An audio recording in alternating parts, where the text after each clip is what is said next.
Could it be problematic if one chooses to eat as much red meat as they like? There's a lot of carnivore dieters out there without really understanding the physiology underlying or the chronic inflammatory response that might be happening due to having too much animal protein. Let's dissect this by getting the labs done to see if it's causing inflammation to your body or not.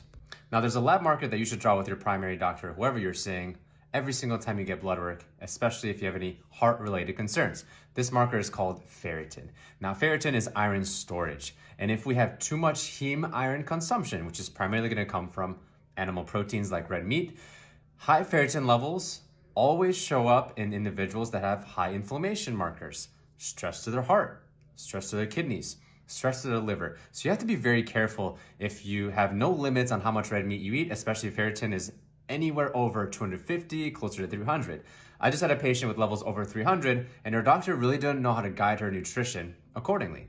Second marker you're gonna run is called homocysteine. Now, animal proteins, again, red meat, has a lot of what's called methionine. This is an amino acid that if we get too much, this is where we get congested. The liver doesn't methylate well and homocysteine levels rise, and this can induce some vascular inflammation. And therefore we may be lacking things like folate and methyl donors. So please make sure you're discussing the nutrition at the forefront with your doctors, and you've had these labs and markers checked, especially if you are worried about eating too much red meat or not, to really get some more insight as to how it's affecting your body and your inflammation markers.